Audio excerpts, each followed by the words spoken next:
And welcome to another exciting episode of The Past Attractions. I am your director in this video, Jeremy, along with my co-director, Nam Tran. And we're here to talk about another film that I want to say kind of fell off the radar for a lot of people. Actually, when I was picked this movie, it was actually a conversation I had at work with somebody that was doing just quotable lines from this movie. And I was like, man, I remember like watching that movie and liking it at the time. And I guess I wanted to talk about this movie again because I wanted to see, going back to it about over a decade, to see if I still like this movie. And what's interesting about this movie, it came out in December of 2000, towards the tail end of that year. And Nam, I think when I was looking at the list of comedies just in general that came out in 2000, it's pretty crazy what movies came out in 2000 that year before Dude, Where's My Car, where we're going to be talking about, as you saw on the title here. Can I tell you some of these movies that came out in 2000? Just some highlight ones? Okay, cool. Yes. Cool. Zoltan. Cool. All right, so you had Road Trip. You had Scary Movie. You had Little Nicky. You had Me, Myself, and Irene. You had The Replacements. You had Next Friday. You had Nutty Professor 2, The Clumps. You had Ladies Man. And then you had Kings of Comedy, like some of the big highlights of like that year alone. And then you have this movie, Dude, Where's My Car? The movie before Hangover, right? Because this is the only movie I can think of at the time off the top of my head. I would like to hear your input of a movie where you wake up not remembering anything and you're retracing all your steps. And Hangover feels like that is not so much a successor, but takes that idea and does it their own, a different way with the Vegas theme and stuff like that. Can you think of any other movies before that? I can't think of any movie that has done that idea off the top of my head. You know, just off the top of my head, I don't know if I necessarily think that. I did feel the same way, the way that you were saying that Hangover kind of took it and just ran with it. So that was the first thing that came to mind when I watched this movie, and I feel that's the same thing that you're going through as well. Yeah. So what's interesting too about this movie is I forgot that like this is the first time I think you got two actors that were kind of on the rise to come together that definitely hyping their celebrity of them. One went a different path, the other one definitely went a different path later on. But Ashton Kutcher and Sean Michael Scott, I believe that's his name. As they played the characters Chester and Jesse in this film. William Scott. Yeah. Sean William Scott. You're right. These two characters put together, which I just never thought they were going to be put together in this movie, because you're getting one actor, Ashton Kutcher, from the popular That 70s Show, and then you got, Jesse from the popular movies of American Pie, right? And then they come together to come do this film.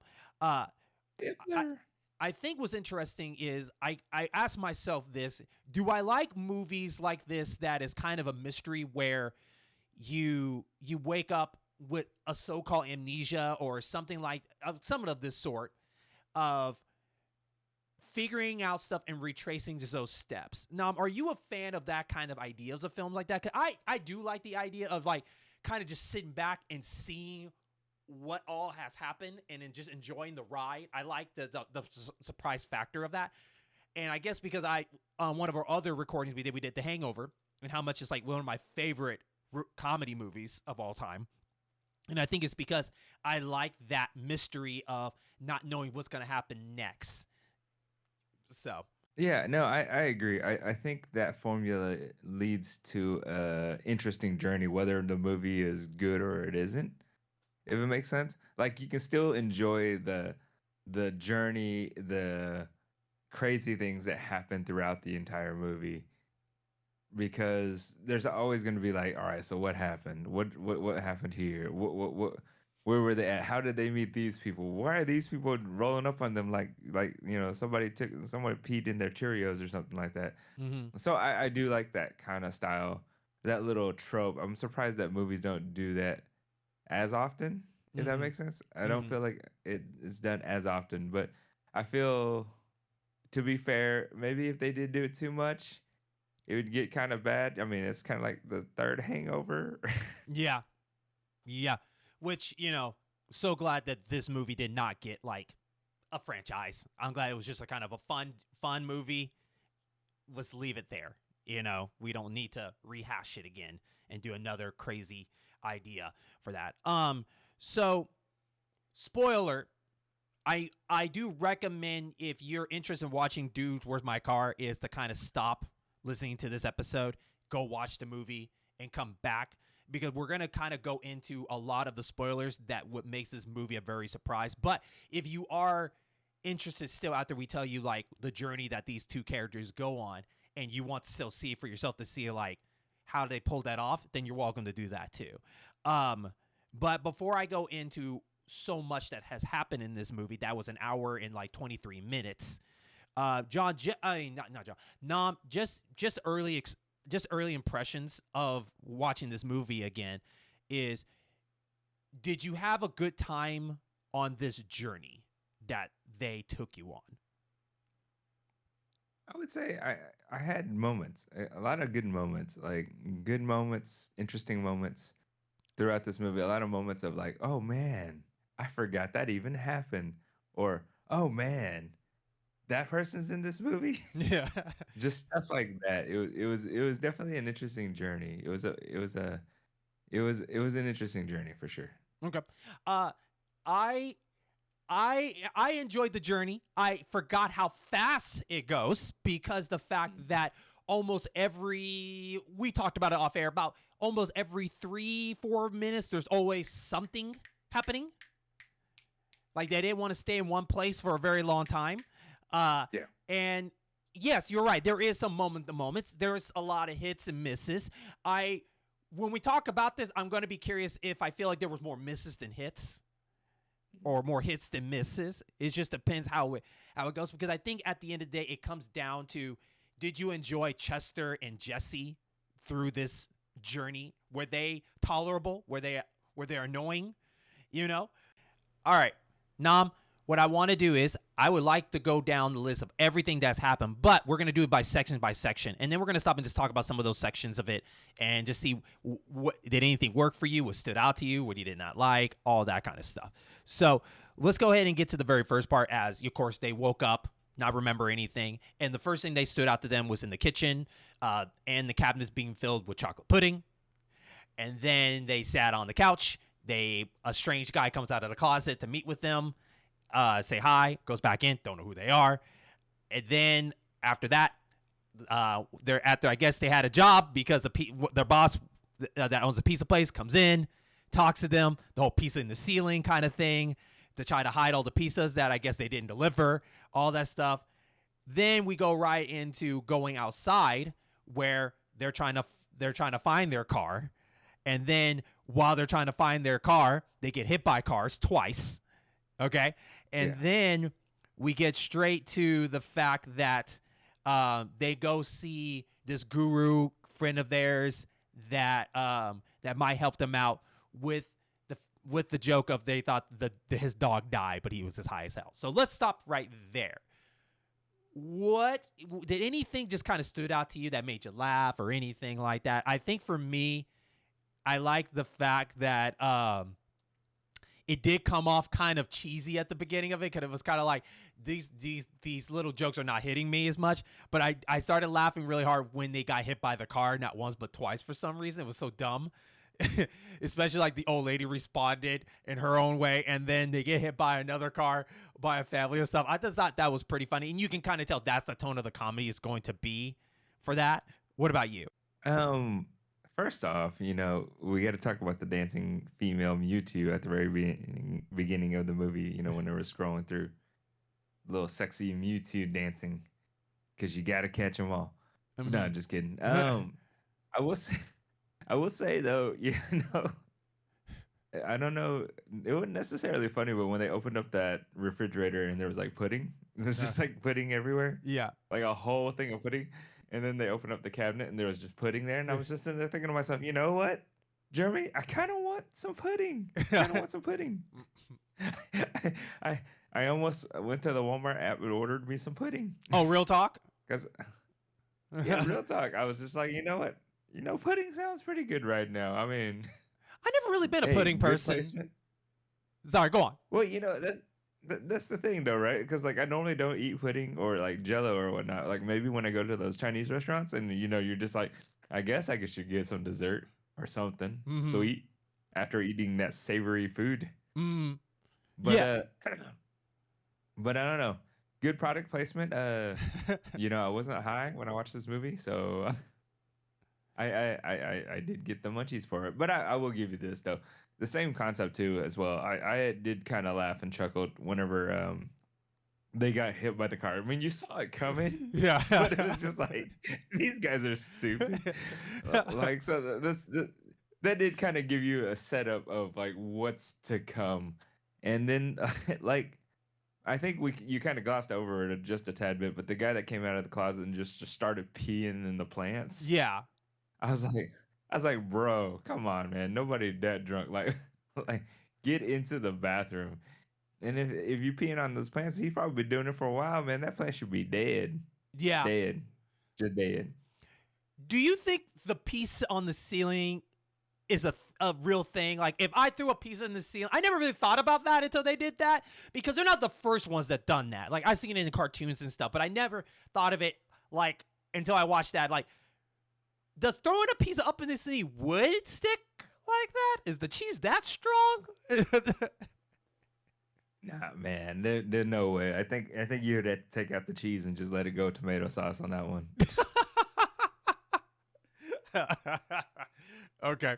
All right. So after they meet with the guru, which the dog scene was kind of like, I don't know, man. I guess it was just there. I guess they wanted to tell you, don't forget this is a stoner movie. Don't remember that. But the whole dog being stoned, and then he gets triggered if you take it away. But we go to the next scene where, of course they're hungry. So they go to a Chinese food restaurant or fast food, Yeah. you would say. And this is the scene. This is where at my job, my coworker did this joke to me. He kept saying this is like his favorite moment. I didn't get it at the time because he didn't say it was based on this movie. He just kept saying, and then on this, because at the fast food place, they're ordering food, and the employee kept saying, and just saying, and then, and it, it's one of those jokes that just, you could argue it did overstay its welcome, or you thought it was hilarious because how angry Ashton Kutcher how Jesse got upset at it. But that was probably the moment where that caught me. I was like, oh, that's what he's talking about. And I would like to ask you, do you think that was a funny scene, or do you think it overstayed your welcome? I thought it was funny for what it is. I thought it was good. I think only because Ashton Kutcher did a good job selling the anger or trying to hold his composure for it. So I thought that was really good. And then the fact that he let loose on the teleprompter, or not teleprompter, on the speaker. Yeah, on the drive-through speaker. Yeah. So there's obviously two scenes in this movie that I think marketing wise was like a big thing, especially when we were kids or when we were growing up when this movie came out. The and then scene, and I'm sure later on you'll get to it. It's the tattoo scene. Mm-hmm. Like those two were all over the commercials. So No. whether or not it's overstayed its welcome, like it was okay. Like the joke was funny for its moment. I was actually more surprised that Jesse was able to actually remember his order. No, he had help. He had help in the car. Yeah. He didn't have help. I did kind of like that though, because I was like, man, he gonna forget. Like I think I might have forgotten my own order if this would have happened, honestly. But I think it was because like the commercials showed it, so like it was something that you kind of anticipated going into it. And maybe it seems like obviously you've kind of forgotten about it. I didn't forget about it because that was definitely one of the major pushes in the commercials. So I did feel that it kind of overstayed its welcome, but I did like everything that was in between there, where where Chester was just like, and don't forget the soup, man. Yeah. And the Fortune's wonton. Yeah. And the Fortune's cookies, guy. Like that's the little bit of added stuff on that. Like I did enjoy that part. And I think from there, too, based on what we're getting initial thoughts of Jesse and Chester, you can tell that Jesse is the one that kind of, I guess, weirdly enough, is the brain of the outfit. And then Chester is more of just kind of going with the flow of anything that goes on with it. I don't want to say they have a Beavis and Butthead kind of mentality, because I don't think they're as that dumb as those two. But you get the chemistry of these two guys, friendship, of what the role is in their friendship is, especially as Chester is kind of a follower, and he's good in the certain moments, as Jesse is the one that kind of leads the way for everything. So after that, this is where we really start getting the story going a little bit. That led them to meeting a girl named Christy Boner. And Christy Boner. And apparently I guess she's like the hot girl, I guess, at their school or something like that. And apparently this popular girl, yeah, popular girl. And I guess like this part was the part I remember from the highlight trailers and everything, this scene, because he was talking about, hey, have you seen my car? He's like, well, yeah, we had some sex in the back. And he's like, oh, really? Yeah, we had sex in the back. Well, I'm kind of looking for the whole thing. Like I thought that's the part I remember. And I laughed my freaking head off. I remember, because that's so stupid. It's so funny how he says that. But you find out that they paid her $500 to, not sex, I apologize, to touch her breasts. To see her hoo-hoos. Yeah, to see her hoo-hoos. To see her hoo-hoos. $500, which, they don't, I guess they said it came out of a suitcase. They don't know where that came from. So right there is kind of like where we're now finally figuring out like what's going on with that, along with Chester trying to cop a feel also, and then from there we get the meet up with her boyfriend and his meathead crew. I guess you could say they kind of remind me of Can't Hardly Wait, if you remember that movie with Jennifer Love Hewitt, with those with the jocks that picked on the nerds and everything like that. That was like Jennifer Love Hewitt's like boyfriend at the time. I don't know if you remember all that, because I forgot what the main actor name in that film, but he played in movies like Tomcat, and I think he played in Sliders, the TV show, and whatnot. He actually kind of looks like him in this. It might be him. I don't know. But that led to, that event. And then after that, they find out that Chester had some, was it matches? I want to say he had something in his hand that led them to a strip joint. And in that strip joint, was it matches or was it a card? Right? Was it a card? Okay. It was something. It might have been. It was something along that lines. Yeah. Yeah.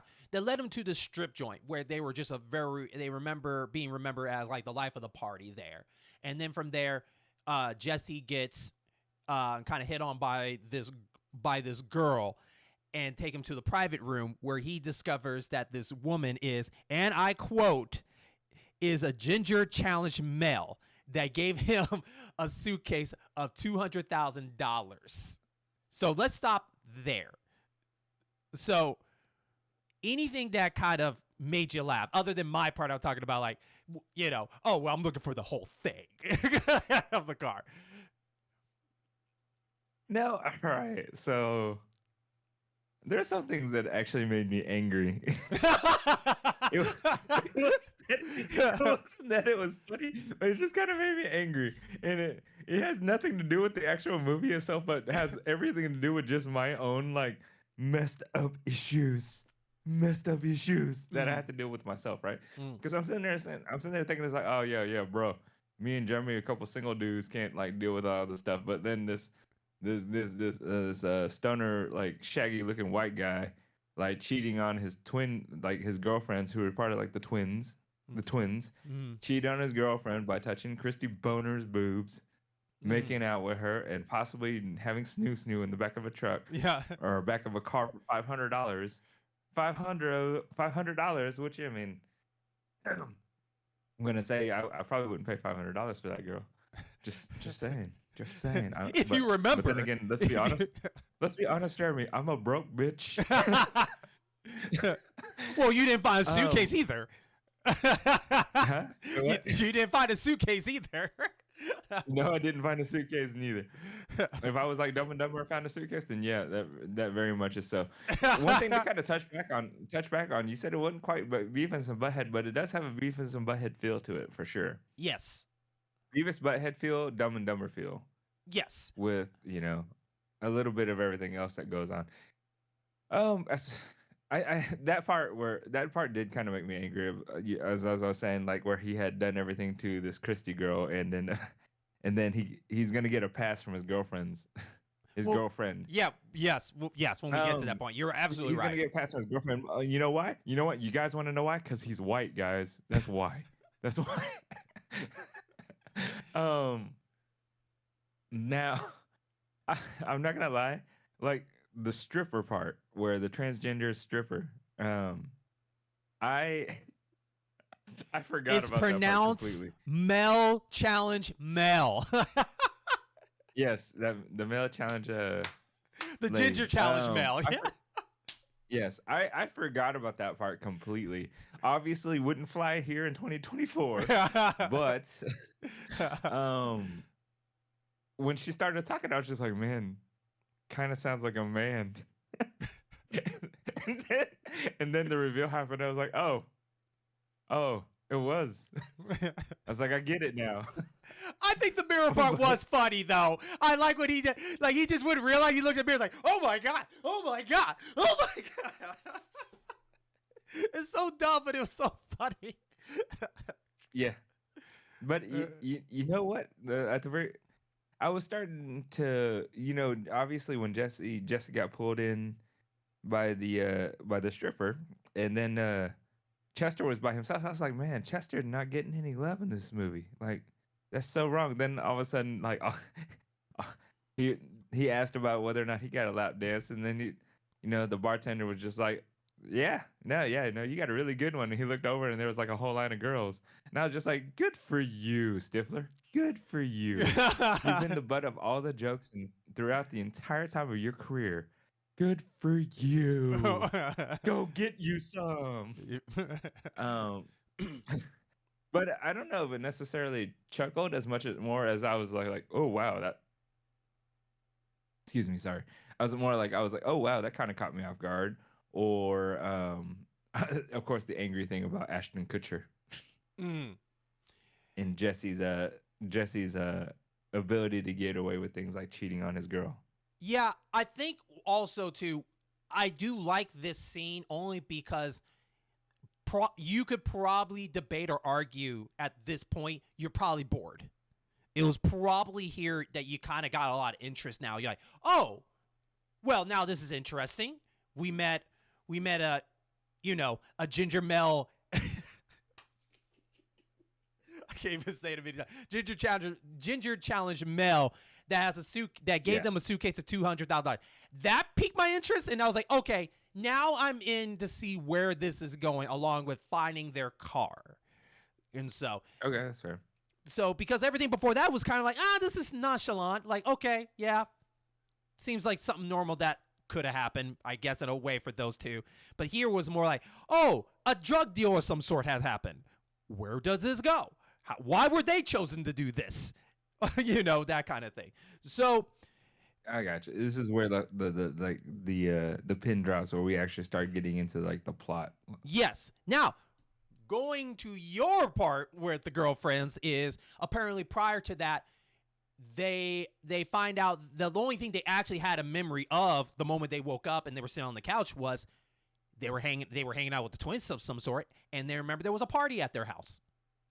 And they remembered that they probably got messed up or something like that. So as they're making their way there, they're trying to decide, like, hey, should we get them? We got to give them something. We'll get them a gift or something like that. Bought some chocolate. Basically, ate all the dark chocolate that came with it because I guess they thought that they didn't like chocolate. But anyway, they go to the house. The house just thrash. There's a guy sitting on the roof, which we'll never know what happens to that guy. But they go in. The house is clean. And we meet the big surprise that caught me off guard that she didn't become bigger later was Jennifer Gardner. It's like, what? And so we see them cleaning up the house. They said they clean up the house, and then they decide to tell them, hey, go relax. We'll take care of the trash. And this is the scene I think you're talking about you were getting angry. I was angry at this scene because this scene was so, I don't know, it annoyed me because it was like, okay, this is kind of stupid right here. The whole, let's take the trash out, but we have to get every single trash in there that leads to a predictable, we're going to mess up the house again kind of thing. I thought it was kind of, I don't know, been there, done that feel, I guess, or you kind of saw it so far ahead that it was just silly at that point. Then after that, they get kicked out, and then they get kidnapped by a certain group of people that worship Zoltan. And, and from there, we learn about a device called the Continuum Transfunctioner. So we'll stop right there. Now, you were angry at them that they still had girlfriends after all of this has happened, leading to this. So now, what is your thoughts about to this point of we kind of get that they're not good boyfriends? No, no, no, Yeah. no. Still angry. Hasn't changed. Just they just get passes. Just passes like it's raining, guys. Passes like it's raining. Yeah. Yeah, I think that's truly kind of how it feels. I think you know, I agree with you 100% on the whole they have to go and get the stupid Mountain Dew bottle cap that was product placement on the ground with their toes. Like I was like, come on, man. Mm-hmm. I was like, just take out the trash. But I mean, of course, it would be a movie if it were the case, right? Mm-hmm. Then, of course, the ladies obviously like I don't know. There's just so many passes, right? Just so many passes. But I agree. I think whenever I saw Jennifer Gardner in this movie, I was just like, Jennifer Gardner, what she doing in this movie? I forgot you were even in this movie. Like, this was well before all the movies that she has done. But it is kind of neat to kind of go back and watch these movies again, movies of our yesteryears, right? To see all these actors and actresses that we just did not know Where they were start, in right? these movies, but they are. Yeah, but they are, right? Mm-hmm. It's like seeing Jared Leto in Fight Club. Yeah, or even like Jessica Alba in Idle Hands, what we did for our last Halloween episode. That was like still surprised, like, oh wow, so this is where they kind of started. Okay. Yeah, right. So it's just like, oh, is this where you got your start? Hey, I don't know how I should feel about this. I should be either really, really sorry or okay, you know. Mm-hmm. But I think the trash can or the trash tear up the trash. Sorry, tear up the house bit was a little much on this aspect of things. Then us getting a chance to meet the girlfriends was nice because I mean it does give us an idea of like who these girls are and just kind of their personalities. Mm. But the real story is how they got together. Like I would be kind of curious as like what charm did these or what voodoo did these guys do to get these lovely ladies on their side and to have these lovely ladies want to stay with them. I think Because Jeremy, I should know. We need to know, Jeremy. We want to know because we want to do the exact same thing as Jesse and Chester, Jeremy. Jeremy, that's why I need the research, Jeremy. I need for us to go do exactly what they do for us to have this. Maybe it's the so dumb is cute kind of thing. I guess maybe I could do that. I could be dumb. I could be dumb. I think though that the twins are cute in a way of I think we start seeing a pattern later of they both like to end their sentences or end their last words at the same time. Like like one will say something and then when that girl's about to finish her sentence, the other one knows what she's gonna say, so they finish it with the last word. I think it's kind of cute in their own way of that. I think that's what makes them stand out. I think that's them leaning on the whole twin thing that they know what they're thinking kind of thing. And so, especially you find out that they're so charming of the fact that like, here's these girls that are super sweet, super nice, help the community, help with the people that need help, right? Get kidnapped, which we'll get to that soon. They gone through the ringer that feels more harsh than these two and still do well because of one thing. And we will figure out why this works in that way. So so the kidnapping of the Zoltan, those people. I thought that was funny. I think it's because I think they played on the whole like we are part of a cult. We are the weird ones here that believed in this alien being stuff, wearing the same outfits and everything. Especially the girl is the same girl that was in Road Trip, which, by the way, that Scott Sean William Scott was also in. If you remember, it was the scene where they had to give sperm, and she was the receptionist. Oh, No, not the reception. I'm sorry. No, they needed a bus. They needed a ride, and she was a blind woman that was a receptionist. That Sean was playing around with her, thinking that she can't see anything, and she gives him the middle finger. So they both were in a scene together before in Road Trip, which Road Trip is one of my favorites of that year movies. So, Okay. anyway, Interesting. I didn't know that. yeah. So anyways, the group was I know, right? Weird. Don't forget Tom Green was a thing. Tom Green was a thing in 2000. 2000 was a weird year for comedies, dude. There was a lot of things that happened. So back to this cult, this group of people that worship Zoltan. Zoltan. So they basically get them, and then they drop them off to the dry cleaner, where we get to the infamous scene of the tattoos when they find out that they had some alphas washed out and everything, and we get to the dude and sweet thing. Now, what is your initial thoughts of this group? And two, did the dude and sweet thing still holds up well to this day? Do you still laugh and chuckle at this point? Did they still sell it to you that at that time, back in that time, that is still funny?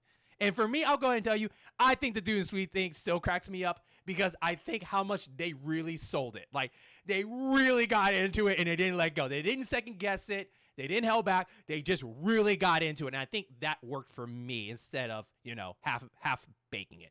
Nom? The Zoltan group is definitely probably one of my favorite characters in this movie. I think they did their part perfectly, but they also kind of reminded me of the Galaxy Quest people.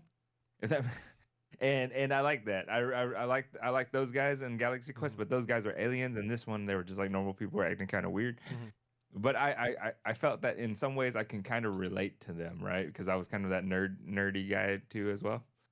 And just some of their facials that they get whenever like someone calls them a nerd or something like that, they just like, a little twitch in the eye or like little things that can continuously happen throughout the movie.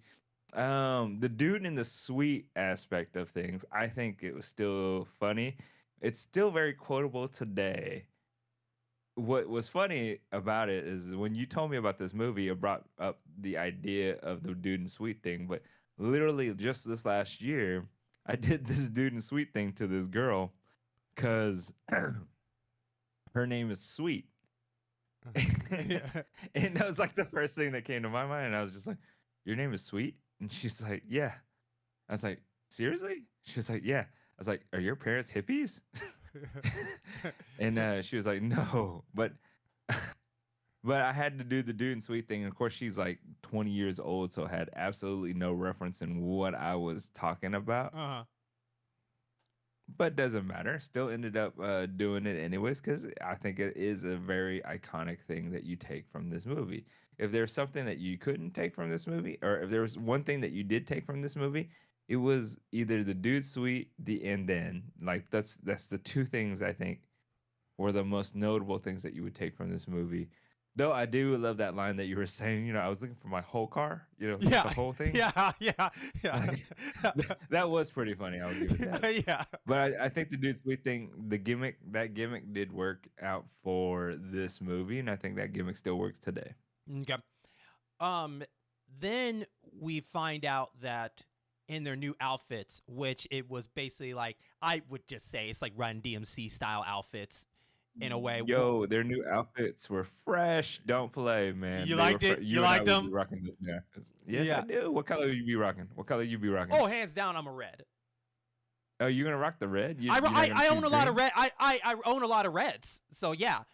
I would rock the You red. wouldn't rock any green or anything like that, man? If I'm sorry, if you're picking out of those two choices, red would be my thing. If I had my own choice, Yeah. green, yes, hands down, it would be green. But if I had to choose between those two, I'm probably be the red. So Yes, absolutely. You say Run DMC, Run DMC for sure. Also, kind of like that. That was it. Mama gonna knock you out. Oh, LL Cool LL J. Cool J. Yeah, we Yes, can get Cool both J. of those. The only reason I said Run DMC because it's two of them, and they were fully matching very well. But yes, red is definitely the more iconic of LL Cool J, especially the song Something Radio or something like that he did. So yeah, I get that 100%. And then on top of that, we find out that there's they were requesting extra pockets in their jackets. So this is when they started kind of finding out about certain things. One, they had cell phones, which can we talk about the cell phone scene for a second? It's not so much of why they have the cell phone. Well, I guess the question is like, what's the reason cell phone? Because it never came into anything for the rest of the movie to me, and that kind of annoyed me. They just had it to call each other, and that's it. They never cared to like look at like, I don't know, the records of who called them at all or anything like that. Like, what was the point of the cell phone thing for me? I guess maybe they just did it because they just had them. I guess. I honestly, tell you the truth, I forgot the cell phones was kind of a thing at that time when I saw those. So, and then they had just a bunch of other stuff coming out of the pocket. But one of the things that they found out was they had a sports car. And then we get into the song, the iconic song of the 80s of hip hop, Bust a Move, which I forgot who the artist is. But we get that whole music video, which I would say was kind of corny, if I can be real. Oh, you thought that was corny? I thought it was corny. I think that I had this moment to me was like, I get it. But the longer it went, the more it's like, it kind of got too silly for what it is to me. So, but let's talk about that. You disagree with that. You like that part. Okay. I don't know if I like that part, but I think that first off, Bust a Move by Young MC, right? That's who he is. Yeah, you're I right. think that's such an iconic song. I think anyone can look cool to that song. Yeah. Like doing the stupidest things in the world. But it does kind of fit that. This is where I feel like it fits that Beavis and Butthead mode, where it was just like randomly a music video, like in the middle of an actual movie, even though it was like its own little daydream. Like I thought it was okay. Like I feel like it fit. At first, I was just kind of like, how in the world did they go from point A to all of a sudden like this music video, which may be something that we'll talk about again here in a very short. Yeah. Just foreshadowing some things here. Yeah. Maybe something that we'll sit here and talk about talk about that a little bit later. But yeah, it did catch me kind of off guard. But then again, you were rocking that tracksuit, those tracksuits, man. You kind of had to, right? I just feel like it. Well, yeah, but then you see Jesse with his hair braided, and then you see them just dancing everywhere. Chester felt like that he was fitting in with the black people at the table playing dominoes, and it's like it just had the whole I get it. You know, this is what you're trying to be like these cool guys at this party, which we don't know if this is real or in your head, you know, because the fact that you wasted a lot of time. Like, what time did this day start for them? You know, like what day did this start? Did this start at like 5 o'clock in the morning, 6 o'clock? Because like, if I had to guess, this happened at 10 o'clock, at least. So much stuff has happened, and we're not even like halfway yet in this film. And already a bunch of stuff has happened. So, yeah, I guess the scene for me was, I still think it was kind of corny because like even Ashton Kutcher at the end trying to be funny with the shooting up the bottles of like, I don't know if it was liquid or lotion or whatever it was like, okay, whatever. I accept it for what it is. You know, it is what it is. But I think it just went on too long that it got cornier as it kept going. And I would say that's fair. And the way I look at this movie, which I think we'll talk about a little bit towards the end of this end of our discussion, the way I look at the movie, how I look at this movie, I feel that it suits this movie for what it is. Yes. So we'll just leave it at that. Yep. Okay.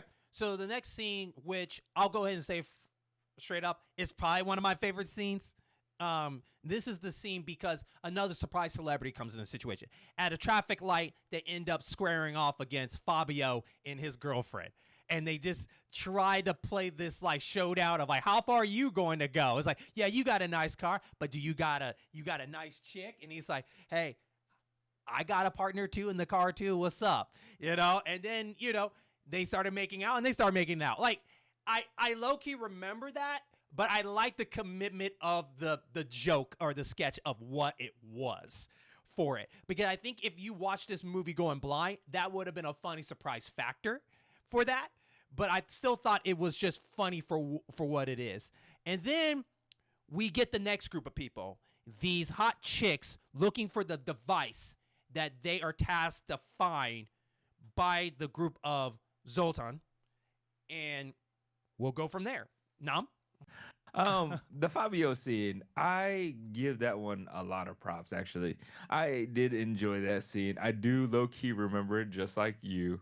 Because the moment they pulled up to that red light, I was just like, oh yeah, this scene.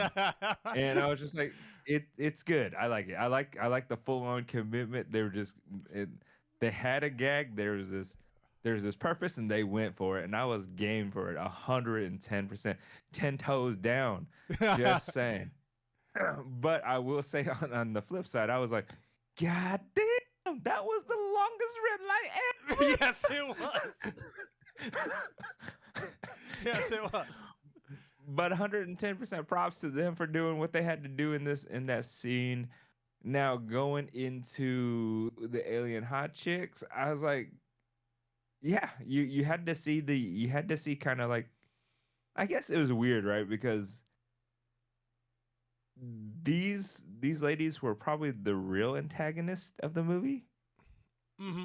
I would say, but we didn't really see him until the end, and we kind of got little sub bosses, right? So there's the end game boss, and then there's all these underbosses, and we finally got a chance to see the end game bosses. And of course, you know that in a movie like this, they were going to introduce you to a bunch of cosmetically enhanced hot women. I mean, it just the way it was going to be set up, and that was the way the 2000s and the 90s were, guys. I think it was interesting because so far in this film, we have learned that they have dealt with consequences and a chance to get more pleasure. That's what we're kind of seeing here. Because again, these are hot chicks that say, "Hey, if you help us, we will pleasure you," and it's like, okay. So now they're trying to figure out, okay, so now we got to find a device, and then who do we give it to? That kind of thing. So leading to that, they get another surprise, the return of our ginger challenge male stripper woman. And as the cops pull up, they get arrested. And from there, they get sent to the interrogation room, which I'm going to say low-key is another favorite part of mine, only because, again, the guy that was doing the threats was selling it for me, okay? And in that room, they said, like, they brought a dummy out to represent, if you don't tell us what we want to know, we're going to hurt you like we're going to hurt this dummy. And I like this scene because the fact that Chester committed to the stupidest line in the film to me, to this funny part of this dummy getting hit in the face, getting socked in the face with his head being turned and at the straighten up, coffee's thrown at him, thrown at the dummy, cigarette burns, and then we have Chester like, hey, just leave him alone, man, he didn't do anything. Like, it's so dumb, but it was so funny to the commitment of this scene. I like this part. And then after that, we get told that they were the wrong guys. They found who they were. It was like a midget and this strong guy, whatever, kind of like a circus kind of thing. And then they find out that their car was impounded by mistake. And now they have to go get that. Let's stop there. Interrogation room. Did it sell it for you or not? I will say the dummy scene was actually really creative in its own right? I felt that for the characters that Chester and Jesse were presenting, the way they went ahead, the cops did the bad cop to the dummy. I thought that was pretty funny in its own right. Like I felt like it fit the mold. It was definitely an interesting take on doing the good cop bad cop deal. On the flip side, the mistaken identity part with the guy with the humongous glasses, too much. That was a miss to me. Hmm. I was like, I get it, but we probably could have did without that. Just throw it out there. Hmm. Okay. Okay. So as we go further on even more, now they get to meet two other strangers. Um, but before we met those two strangers, hang on. The Nordic guys. Yes, I think they're Norwegian. I think that's based on when I did my research. They're like Norwegians kind of characters. They get met up by them, asking them where they can find the continuum transfunctioner, and then from there we find out that well, actually, see, it's crazy because two things almost happen at the same time, because this is where we get introduced to we get brought back by the twins again, because they were in a field helping out the the misfortunate kids and everything like that, and the hot chicks decided to pay that a visit, which they did their research, or they just know where to follow the people at the right moments.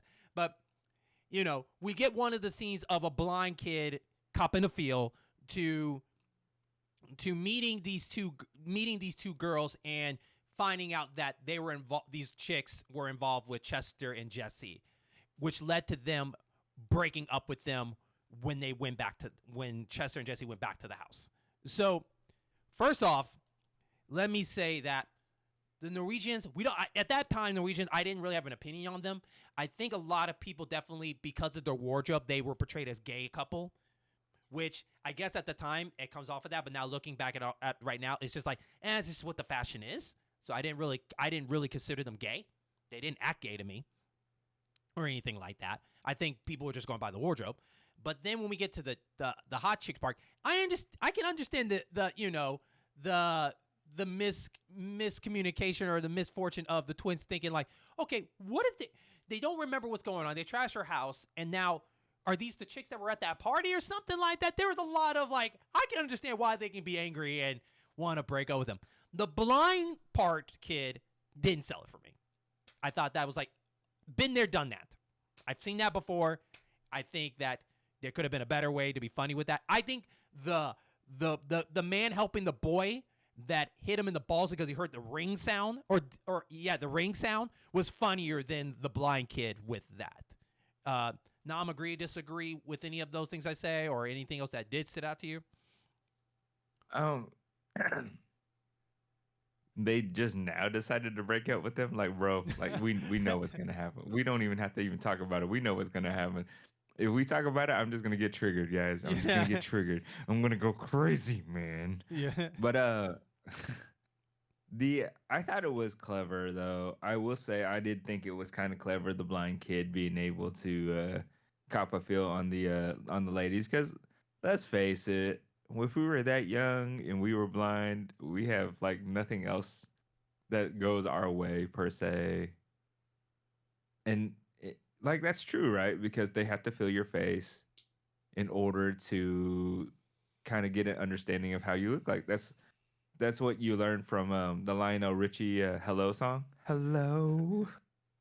Where the blind girl was touching touching the little clayface, the clayface. But I I you're absolutely right. The only thing I thought that was really kind of clever and funny was the part where like the little ring happened, and the kid hit him in the balls. But needless to say, even just doing t-ball with the blind kid was kind of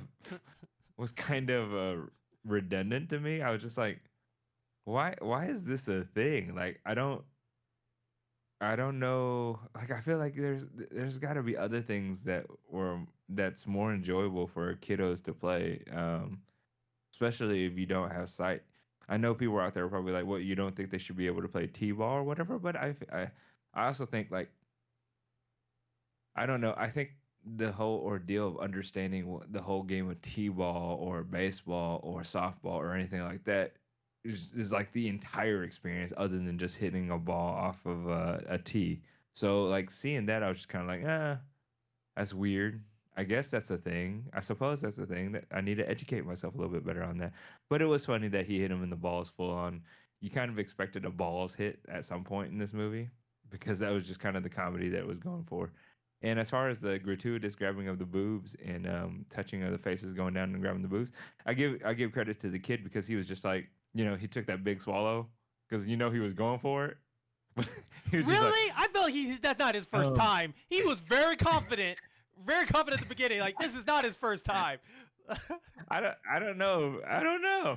I might just go around acting like I'm blind too, just to get it and get a chance. It's been a long time. It Jeremy. doesn't It's help. been a long. It doesn't help that the women did. Wait, let's be honest. These hot chicks, when they appear, they mainly say what they are. They, hey, we are super hot chicks. Like, yes, we get it. So yes, I understand why the kids like, oh, hot, huh? So that's why I feel like, is this your first time, or I don't know. So And he spent too long on the first one. He should have checked out all of them. There was like 7 of them. basically, we're talking about He these are could the. have gotten at least. He could have gotten at least 3 faces in before the twins caught him. Just saying. I swear, this group, the chicks remind me of the Pussycat Dolls. I don't know why. They just trick it that far. Oh, that's fair. Yeah. That's fair. That's fair. Yeah. That's fair. I give you that. That's fair. Any thoughts on the Norwegian fellows? At this point in the movie, I didn't really have any real thought about them. The Nordic guys. Mhm. I think they were introduced, and I just saw them, and I was just kind of like, okay, they're the good guys. Like I immediately thought they were the good guys, naturally, right? But I mean, I can understand from Chester and Jesse's point of view that you get influenced by your other head, which is why you might think the other group is like the good guys and not necessarily the bad guys. Okay.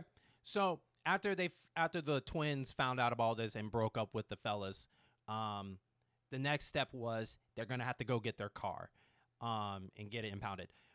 So they end up going to the office building for it and everything like that. And I would say this is probably my next favorite scene because it was so simple, but I like how the whole setup and just the idea that I guess like I think it was funny because I like how the black woman sold her part as the guys were really selling to their part, and it was just funny how she took advantage of their suffering for this. So as we mentioned before, their car got auctioned off. They had to go get it they went to go get their car and found out that their car got auctioned off. So Yeah. And the black woman, as she was explaining this, she had the sheet that tell you who it got auctioned off to, but she wasn't going to tell them. So she put the paper on the side and she went to the office to go talk to her boss or something like that.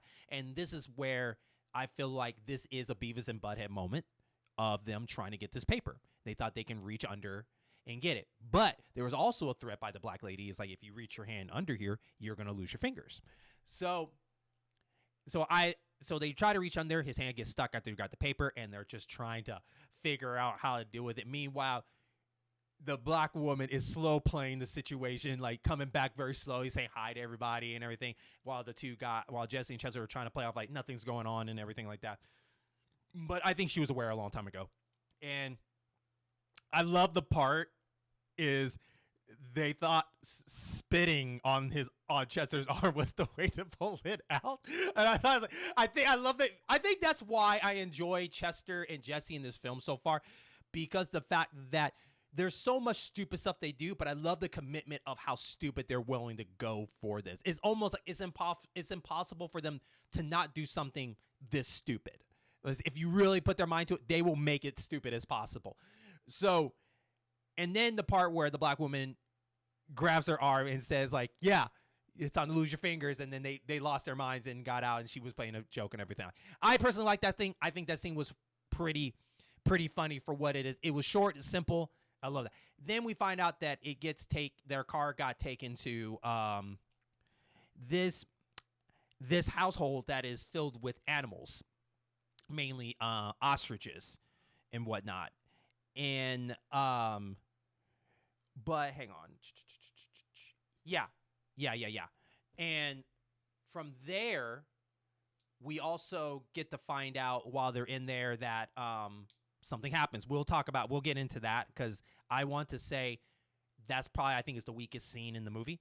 But also at the same time, if I'm correct, the hot chicks also approaches the jocks per se, the muscle bound people at this I don't know what kind of restaurant it was or something like that, but they get a mini golf place or whatever. It wasn't a mini golf place. Okay. But anyways, they get approached, telling them, hey, if you can help us find these guys and get this thing, we will, have sex with all of you guys. Give you pleasure. Give you pleasure. You're right. While his girlfriend, Erotic pleasure. while his girlfriend was there. I don't know. Anyways, his girlfriend, I think she got mad at him and left. Oh, okay. And then they came. Okay, that makes sense. And so now they're on the hunt. Now everybody's looking for them. And so we'll stop there. What's your thought on the impound office and whatnot? What do you agree with me? Did you thought that part was one of the funniest parts? I thought it was for me. I think at this point of the movie, I think I was kind of I think I was starting to like kind of tone down a little bit from the style of comedy that they were going with, and like I can definitely understand why you feel it would be funny. It was okay to me. I think it was okay. I think this sequence into the next sequence, kind of like what you said, was, I don't know if it was necessarily the weakest of everything, but if it wasn't the weakest, maybe it was just kind of the wearing down, at least for me, getting worn down from like the style of comedy that they had been going with the entire movie. So I think at this point it was more like a lull for me than it was anything else. I was just like, all right, cool, I get it. I know what to expect as far as the style of comedy that they're aiming for and what they're going for there.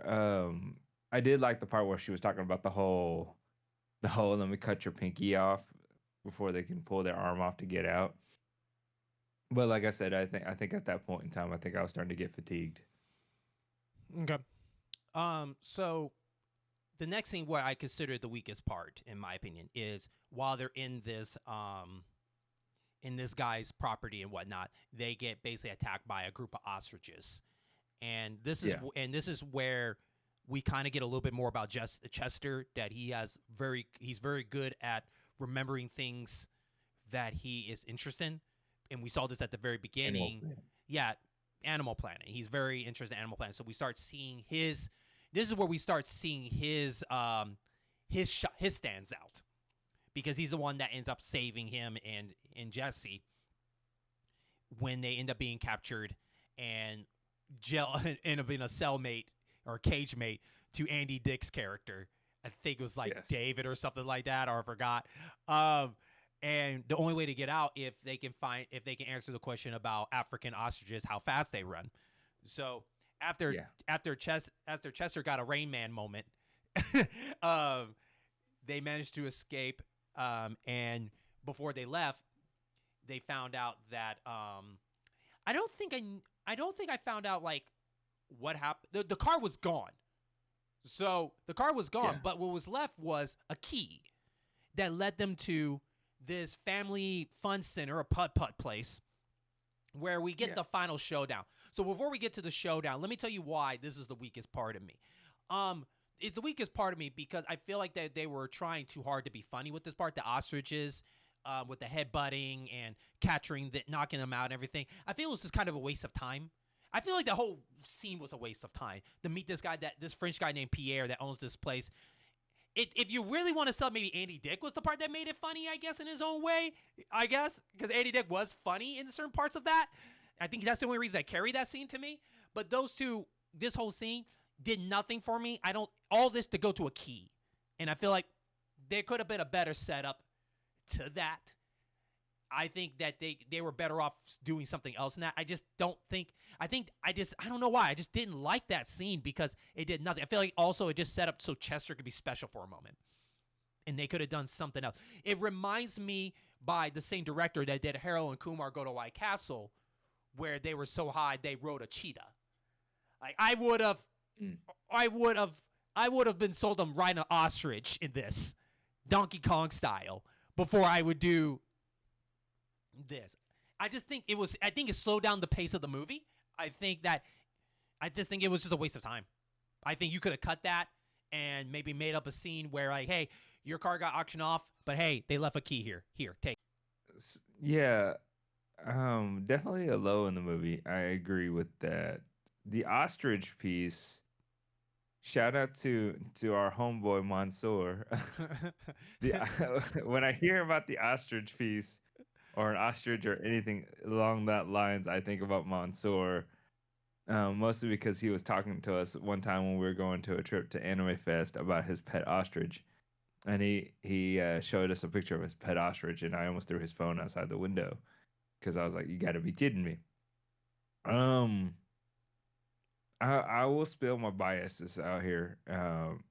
To be fair, Oh, you I'm said you sorry. like road trip. I'm sorry. Nam, I apologize. There is an important scene that we totally forgot. So can I hold you off on that opinion real quick?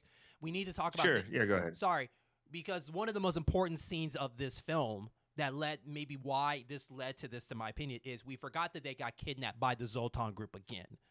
They were knocked out, and because after they walked out to the impounded place, they were getting in the car. And as they were driving, they got surrounded by them and then found out they got tasered in the back of the neck by someone that snuck in their car. So they get taken to this Zoltan's land where his community, his group of worshipers are in this barn, which it was a funny. I like the scene. Is like, is it red? Well, then it's not a barn. It's stupid. But they get taken in. Yeah. And they were going to get interrogated. They end up knocking out two people. One, by the way, fun fact, one of them used to be on a TV show on Nickelodeon called Salute Your Shorts, Donkey Lips. Yes. And knocked out were their outfits. For some reason, gave them invincibility of not knowing who they are. Like, they didn't know who they are. So I was like, okay, why not? And their outfit is basically like some shirts and pants with bubble wrap all over them. Then they get talked to the leader of the group. And then finding out that they have a time limit to find out where this is, or they're going to kill their girlfriends that they kidnapped somehow. But overall, I like that scene. I think that scene is funny. One part, I think it was a miss. I want to see if you know it was a hit or not to you. Was the fire extinguisher scene where Jesse was trying to tell Chester to knock out these two guys, and he didn't understand it, so he demonstrated what he wanted to do to them, and then he went back to his spot. I felt like that, like, it didn't, I get it, it didn't work for me. I felt like it works better for a cartoon, but it didn't work for this this scene, particularly for the live part. Nah. No, I agree. I definitely felt that was a miss. But then again, like I said, it might have been just the fatigue kicking in from like just the style of comedy in general. Mm-hmm. I do agree, but I'm not. Should we be surprised that Wilma and Wanda were kidnapped? I mean, should we be surprised? They're still with Chester and Jesse. So I mean, just like at this point, they did break up. But I mean, should we be that surprised? I mean, like, all you can be like, oh hey, we're here to help animals, or we're here to help something, and they'll be like, oh sure, we'll come and help you guys, and just get kidnapped. I'm not surprised at all that they got kidnapped. Um, that the barn scene was kind of like funny as far as like they showed that like complex, and then they were like, "There's the barn." It's like that's our headquarters right there, and you're just like, "Okay, all right, clever, gotcha, got it there. I'll give you that." But as far as the scene that you're talking about, I do agree with you. I felt that was a miss on its own, and that I don't think I would have been funny whether or not I was fatigued or not in that aspect of things. Okay. And then now we lead back. Now we're going to circle back to the ostrich part you were talking. I'll let you finish with your thoughts on that.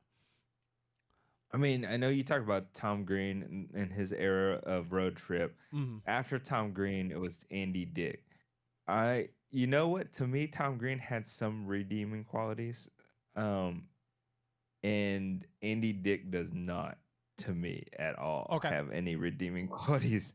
Okay. Um, I don't think there has been too much, if anything, I find funny W- from Andy Dick. Which, by the way, Andy Dick was also in Road Trip. Yeah, Yes. Okay. probably I didn't like that movie all that much, other than no, that was Euro Trip, not Road Trip. So no, Yeah.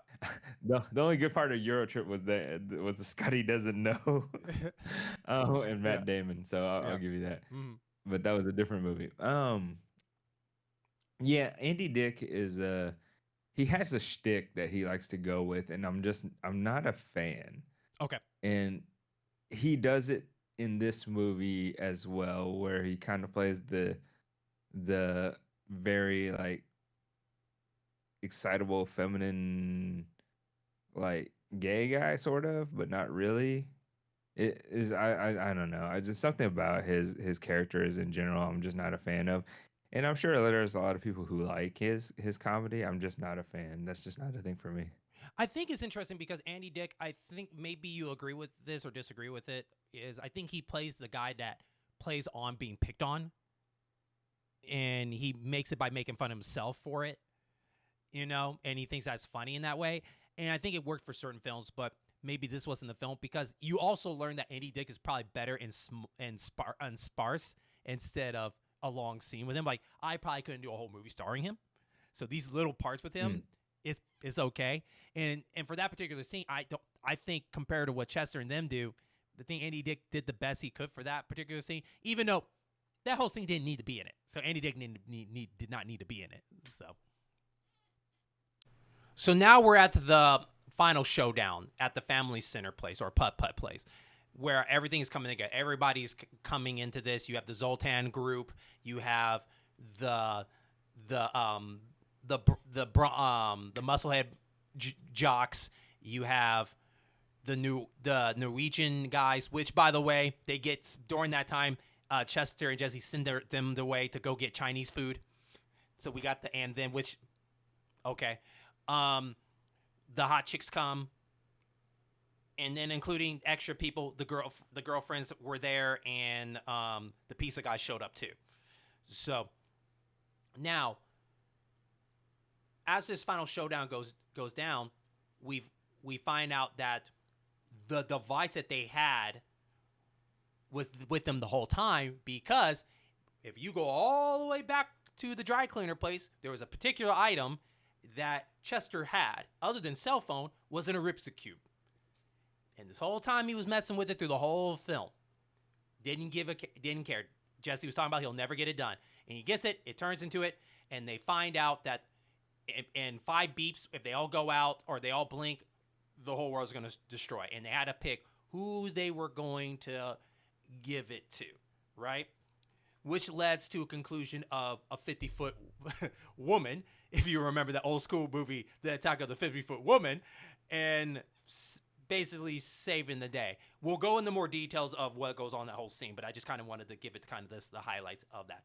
Nam, first off, was this showdown even satisfying for you? Did you like how it was satisfied? Did you like how the conclusion went out? Did you like the decision that they found a way to figure out who was the good guys, who was the bad guys? What's your thoughts on that? I was curious on how they were going to do it. I mean, I remember the scene whenever I originally watched it, but I was kind of curious on like the style of movie and how this movie was going all the way through. Ultimately, how are they going to tie it all together and make it work? And I feel that they made it work as best as they could do because I don't know if it was going to be this all out action packed like thing that's gonna happen and everybody was just gonna tear up. But it was a combination of like all the people that you met along your journey and just how to be clever and something to tie back onto something that you saw at the very beginning of the movie, which gave Jesse and Chester like a moment, a little bit of their moment where they're not like Beavis and Butthead stupid, but they're like okay, some sort of redeeming quality. Hmm. So I think it worked for what this movie was. I agree. I agree. I think that the Chester moment was, hey, they're saying they're looking for this device, but they don't know what it looks like. And I'm like, wow, that was like the smartest thing they ever thought of in this whole film. And I was like, I'm glad they gave them credit for letting them do that. And they almost got away with it. And I like the fact of that. And it worked. It made sense to give it to the two groups, the Zoltan group and the jocks, because they don't know exactly what it is, and it makes perfect sense. It wasn't until the Norwegian people, which we find out that the Norwegian and the hot chicks are aliens, figured, which makes sense why they're the way they are. You know, especially Norwegians, they just think that's the fashion statement of people looking like, and then the hot chicks believe that pleasure is a thing to get what you want. So it's kind of funny in that both way. Um, I like the fact that I like the fact that the girlfriends were still down with the situation, which they had. I think they had a moment to escape. I'm going to say they had a moment to escape, along with the guru guy, or whatever. He was there too, and everything like that. I think that when it came towards the end, I think it's funny how they came to full circle of Chester's monkey moment was the thing to save the day with the straw that turned off turned the device on to destroy this 50 tall woman. And I also like the fact that it came a full circle with the pudding, you know, and they Yeah. kept it a surprise for that. So, um, with all of this, we go back to the very question at the very beginning. For an hour and 23 minutes, we have told the listeners, we have tell you viewers everything that has been going on in this film. And I guess my main question here is, and I'll get your final thoughts on this, is Chester and Jesse was entertaining enough for this movie? Did they did a good job entertaining you? Were they fun character to enjoy through this? For me, I'm a yes. I think that they were enjoyable to watch. I know that you got burned out.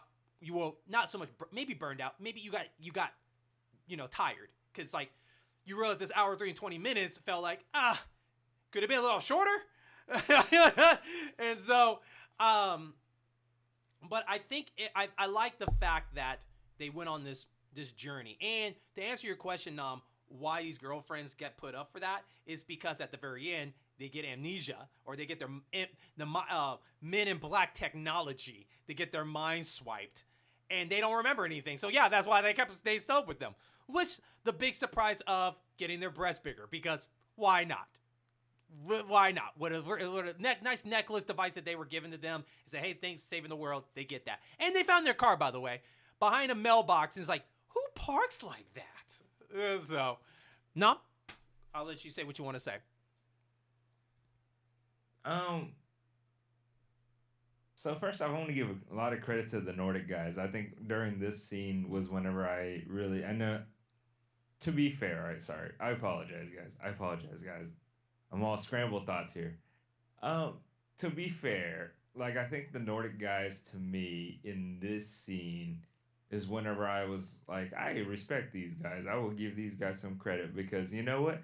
To be able to be completely deadpan and do the little mouth crunch thing and talk the way they do throughout this entire movie, and without like cracking or without showing like true emotion, I think that's pretty hard. I'm not gonna lie.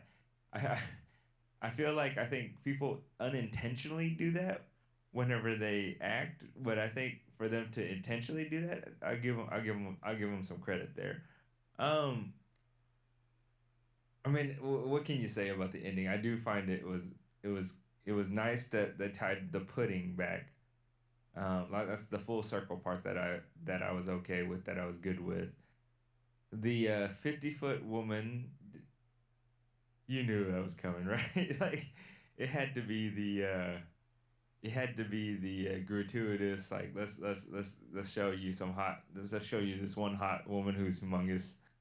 And the scene I think that really kicked some thought processes in my mind was when the woman walked over the picnic table, or the food table, and like the kid was like, I want to ride that ride, and the dad was like, I want to ride that too. And I just sat there and I thought about it because it not only took me to that scene, but it took me to like Futurama, where like the gigantic women like snooed them to death. Yeah. And I asked myself, how does that anatomically work? Like, like if you are already concerned about being too small to pleasure someone, like in any way, shape, or form, like Mhm. she's like, 50 times bigger than you. Like that's she gonna feel nothing. That's just nothing. So like I was sat there and I was just like, I don't know how that's gonna work. I don't even know how it worked in Futurama. So that Mm. tells you where my mind was during this entire time. It was interesting to see Pizza Coley get his moment where he was just like, "It's this, you idiots!" Yeah. Like, good for him. But I do feel that how I felt about this movie overall, and maybe you'll feel the same way. For an hour and 30-minute movie, I do feel that it went by fast, and there wasn't really too many boring parts. I guess if that makes sense. It's whether or not you were okay with the humor or not okay with humor. I think that was it. To me, this movie was like a Saturday Night Live or Mad TV sketch show. Like literally, it was an hour 20 minutes of just a bunch of sketches starring the same people. Um, and that's how I looked at this movie. Like there was over like 12 sketches, and we got to watch all the sketches in its own right. So from start to finish, I think the movie was okay. Like, is it rewatchable? Um, I for me probably not. Like, it's not one of the ones that I would put on in the background to just listen because I think they're just better movies to just throw on the background to like listen or to just kind of like have go by. I guess if you were to look at some of the comedies that came out during this time, like you were talking about Road Trip, like I'd put this on movie on before I put Road Trip on. I put this movie on before I would do like Euro Trip or anything like along that lines. But I think Scary Movie is a better movie. Um, but this movie's okay. I mean, I think Jesse and Chester did help. I think Sean William Scott and Ashton Kutcher. If you like those guys, then you'll like this movie. Like, and that you'll enjoy this movie. I think it's. I think for me, they did fine. I don't Okay. think they did anything spectacular, but I don't know if I could sit there and think of two other guys that would be in this movie that could make me feel any different. If Mhm. that makes sense. Yeah. Like I think it could be progressively worse if there's two guys in this movie that I Mhm. didn't feel anything for. I do feel that these two probably were the right ones to do this movie to make it entertaining. This would be a guilty pleasure movie for people. So I would recommend like at the very least giving it a shot just to see what the humor was like back in 2000, like the predominant humor that was like in 2000, And you hit to the kind net. of get a taste of what it was like. And you hit the nail on the head because this movie's budget was about 13 million, but it made 73 million dollars. So like, yeah, Yes. yeah, it's definitely that cult status right there. But as you know, even though this is our own channel, The Past Attractions, we are still part of the In-Game Boss program and network of gaming and other variety shows. But on this particular page, we would love you to subscribe so you can be up to date of every episode that we put out. As Nam and I produce and direct our own videos to give you the movie picks that we decide. And so with that, thank you so much, and we'll see you next time.